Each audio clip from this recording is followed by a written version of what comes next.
Welcome back to the deep dive. For years, we've talked about the really revolutionary science in agriculture. Gene discovery, editing, all of it. Exactly. But today, we're hitting the real bottleneck in modern molecular plant breeding. It's that pivot from, a brilliant discovery to actually getting it deployed. Right. So our mission is pretty simple. Once the scientists have done their thing, they've found the markers, validated the gene, how do you actually get that new product, say a disease-resistant corn, ready for a farmer's field? And that pivot, that's where the physics of biology meets the hard reality of business and bureaucracy. Okay. You might have the perfect gene, but the challenge is really twofold.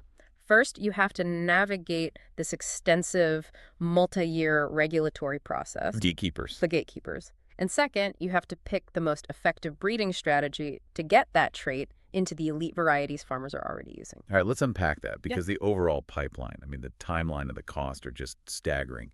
Can you lay out the big phases for us? Sure. You can think of it in about 3 acts. Act 1 is discovery and proof of concept. That's your gene identification, vector design, initial transformation. The lab stuff. The core lab stuff. Then Act 2 is early development. So commercial transformation, your first field evaluations, and really deep molecular characterization to see how the gene actually works. And here's where the clock and the budget really start, right? This is where it kicks in.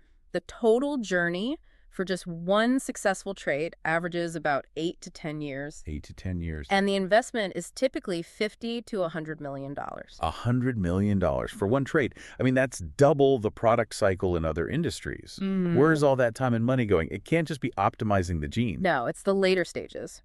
Act 3, advanced development and pre-launch. These are the real resource hogs. And what happens there? This is where you do the mandatory food and feed safety assessment, the huge environmental risk assessment, and then you have to craft this perfect dossier submission. And I imagine if you're combining traits, what you call stacked traits. It just multiplies the complexity. Every single combination needs its own testing. So the time isn't spent waiting for the plant to grow. Not really. It's spent generating all the paperwork to prove that it's safe. Precisely. Biotech lets us make evolutionary changes in years that would take nature millennia. But getting a variety to market can still take up to 15 years, mainly because of all the data governments require. And this is where the whole story shifts from R&D brilliance to just administrative cost. The sources we looked at had this mind-blowing number. I know the one you mean. Trait deregulation, it counts for roughly 70% of the total cost. 70%. And 40% of the time. 70% of $100 million is $70 million just on the gatekeeping. That is the defining economic reality of modern breeding, and it fundamentally changes the landscape. Well, it makes it almost impossible for smaller firms or universities or even government labs to play in this space. Unless you have massive commercial backing, you just can't afford the regulatory process. So to understand that cost, what are they actually paying for? You mentioned this split between regulatory affairs and regulatory science. Yeah, it's an important distinction. Regulatory affairs is about compliance. Are your facilities up to code? Are your reports filed right? Chicken box. Pretty much. But regulatory science, that's the research itself. It's the intensive custom science you have to do to prove your specific product is safe. You're building the whole risk assessment from scratch. And all of that science ends up in one giant document, the dossier. The dossier, right. Which you call storytelling and scientific reasoning. What kind of story does it have to tell? It has to be airtight. First is molecular characterization. You need the exact sequence of the genetic insert, the copy number, and proof that it's stable and inherits predictably over generations. Okay, so does the gene pass on correctly? Exactly. Then you have protein safety. And that's about consumption. Right. You have to show the protein it produces is safe to eat. You check its similarity, its homology, to any known toxins or allergens. You test how it digests in simulated stomachs. And then the big one. The environmental safety. It's massive. You need data on gene flow. Could this trait escape into wild relatives? Does it make the plant a better weed? And most complexly, what's the impact on non-target organisms? Wait, non-target organisms? That sounds broad. We're talking everything from soil microbes to birds. You really need a study to show this corn won't make a squirrel sick. Essentially, yes. You have to prove safety across the whole ecosystem. Pollinators, aquatic life, soil microbiome, mammals, birds. The regulators need comprehensive proof you won't disrupt the food web. That level of long-term testing, I can see where the time and money go. That's why the numbers are astronomical. And even if you navigate that $100 million maze, you hit this geopolitical wall with new breeding technologies, MBTs, like CRISPR. The rules are different depending on where you are. Completely different. The global landscape is fractured. In places like the US, Brazil, Argentina, if gene editing just causes a simple disruption, a tiny change that could happen naturally, it's often considered non-regulated. Not a GMO. Not a GMO, because you could theoretically get the same result with conventional breeding. But Europe sees it differently. That's the critical contrast. Europe, and by extension, many African countries that export to Europe, still classify all NBTs as GMOs. Which means they face that entire $100 million process we just described. Exactly. It severely limits deployment and, frankly, innovation in those regions. Okay, so let's assume we have our deregulated gene. It's approved. Now the farming problem begins. How do you get this amazing new trait into the actual corn and soy varieties that farmers want? So breeders have two main paths. The first, and most important for big crops, is trait introgression. It usually uses a method called backcrossing. Backcross. The goal is beautifully simple. You transfer the one gene you want from a donor parent, which has the trait, into an elite recurrent parent.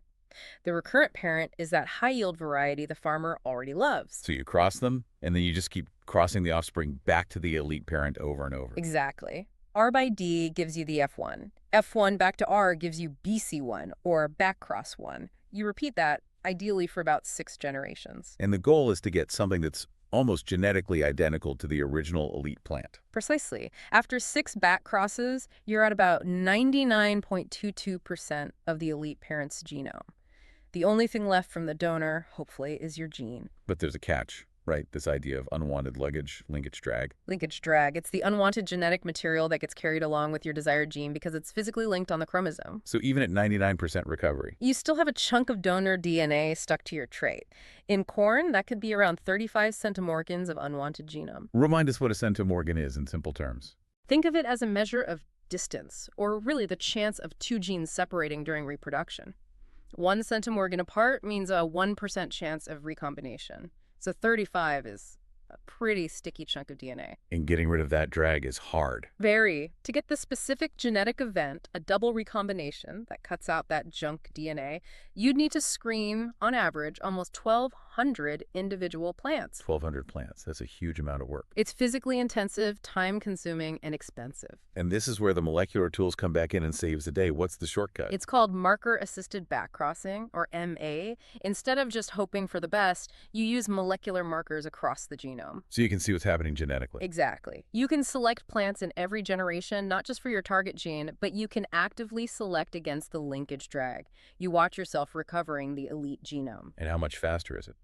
This is the real aha moment. Corn simulations show that with MA, you can recover over 97% of the recurrent genome in just 3 generations. 3 generations instead of 6? You literally cut the breeding time in half for that step. You cut the time in half, and you get a cleaner, better product at the end. It's a game changer. So that's the main strategy. What about the other one? Forward breeding. Forward breeding is simpler. Instead of adding a trait to an existing elite line, you use the GMO as a parent right at the start of the process. You develop the new variety from scratch with the trait already in it. When would you use that?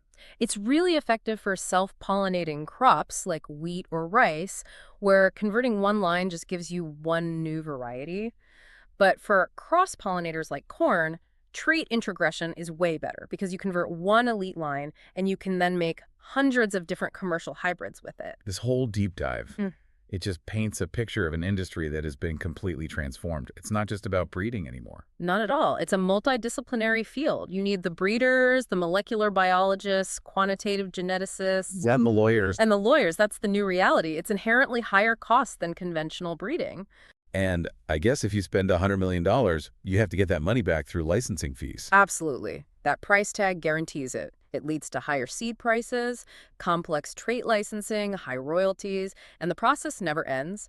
Pests evolve, the climate changes, and every time you need to replace a trait, you have to revisit this incredibly expensive process. Which brings us to our final thought for you.